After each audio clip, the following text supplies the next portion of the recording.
Bonjour, ici Cédric Opie et dans cette courte vidéo, je vais partager avec vous 4 étapes pour une démarche marketing efficace, simple et efficace. Et ça, c'est vraiment essentiel. Alors, quelles sont ces fameuses 4 étapes? Mais déjà, pourquoi avoir 4 étapes?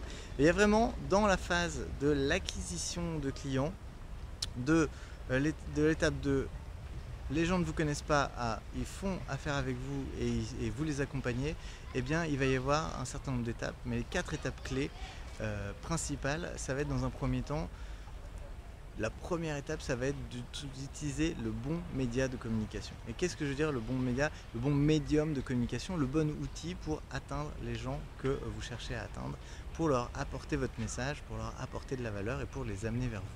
Donc la toute première étape, ça va être donc de choisir le bon médium. Donc par exemple, si vous cherchez à atteindre des parents, par exemple, ça va être intéressant de peut-être par exemple vous faites du coaching scolaire ou du coaching relations parents-enfants, eh bien ça va être intéressant peut-être de contacter des associations de parents d'élèves pour leur proposer des conférences. Ça va être donc là par exemple votre médium, ça sera la conférence, et de contacter des associations de parents d'élèves va faire que vous allez bénéficier de l'effet de levier de cette association qui va contacter les parents d'élèves en leur disant bah voilà, on a une conférence qui pourrait vous intéresser, venez, on a un expert qui sera là, un ou une experte qui sera là, et voilà, ça c'est le médium que vous utiliserez. Là, donc là, ça va être le moyen. Donc, utilisez ce qui vous fait plaisir, ce que vous aimez utiliser. Si vous aimez écrire, écrivez. Si vous aimez faire de la vidéo, si vous aimez paraître en vidéo, parler en vidéo, faites ça. Si vous aimez déclamer en place publique ou descendre faire des annonces dans le métro, ça peut paraître complètement fou, complètement débile, mais faites-le aussi, pourquoi pas. L'important c'est que ça vous éclate. Si vous le faites, mettez-le sur YouTube et mettez une vidéo. Ça sera sympa. Et ça peut être justement le moyen de faire passer un message, montrer que voilà, que vous avez du culot et que quelque part, simplement, le médium que vous utilisez, il faut qu'il soit adapté à ce que vous faites. Et ce que vous aimez faire surtout. Si vous n'aimez pas écrire, n'écrivez pas. Ou écrivez le minimum. Ou faites retranscrire ce que vous enregistrez. Si la voix c'est votre truc, faites des podcasts. Si c'est les vidéos, faites de la vidéo. C'est très simple aujourd'hui de faire de la vidéo relativement propre et de se faire plaisir et d'avoir énormément d'audience. Donc le médium, c'est vraiment ce que vous aimez faire pour communiquer et ce qui va être aussi idéalement le plus adapté pour atteindre les gens que vous cherchez à atteindre. Ensuite, le deuxième élément, ça va être un élément d'attraction. Ce fameux élément d'attraction, à quoi il sert? Eh bien en fait il sert à faire en sorte qu'au lieu de courir après chaque personne individuellement en essayant de lui proposer quelque chose, vous dites plutôt, voilà, vous envoyez votre communication et vous dites aux gens, si vous êtes intéressé pour aller plus loin sur le sujet, voilà ce que j'ai à vous proposer. Donc ça c'est vraiment votre élément attracteur. Le but de votre élément attracteur, c'est de faire en sorte que les personnes qui sont exposées à votre message aient une action à accomplir pour continuer la communication et que cela qu'ils puissent faire quelque chose, en gros quelque part lever la main pour dire oui, ça m'intéresse, j'en veux plus, et donc continuer l'échange. Et donc ça c'est votre élément attracteur. Donc par exemple, plusieurs exemples, si vous faites un webinaire, votre webinaire c'est à la fois un élément attracteur, c'est-à-dire que vous invitez des gens peut-être par email ou par les réseaux sociaux, à venir assister à une conférence dans laquelle vous allez leur révéler des choses qui les intéressent. Un autre élément attracteur, ça peut être une conférence à bas prix ou une conférence gratuite où vous allez dire venez à cette conférence, je vais vous expliquer comment faire ci ou ça, comment désamorcer les conflits avec vos enfants par exemple.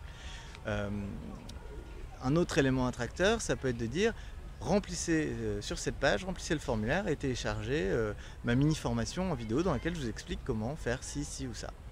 Donc ça c'est un élément attracteur, c'est quelque chose qui fait dire à la personne, je fais cette action, je lève la main, je dis oui, ça m'intéresse, j'y vais. Le troisième élément dont vous allez avoir besoin pour constituer votre démarche marketing en 4 étapes, c'est un outil de conversion. L'outil de conversion il est clé, pourquoi? Parce que c'est ce qui fait que quelqu'un que vous avez contacté, qui a répondu positivement à votre élément attracteur, va ensuite se dire ok, comment je vais plus loin et qu'est-ce que vous allez me proposer? Et c'est là qu'il faut que vous ayez en place quelque chose qui vous permet de dire voilà, vous avez tel problème, voilà les solutions que je propose.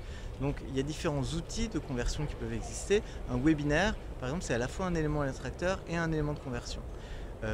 Une session 1, 2, 3 clients, une session dans laquelle vous allez explorer la situation de votre client et lui proposer une solution, ça c'est un élément de conversion.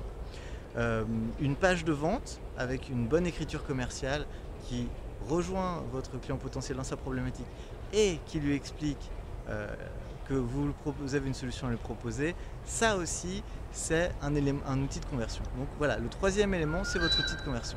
Et le quatrième élément, c'est quoi? C'est très simple, c'est votre offre.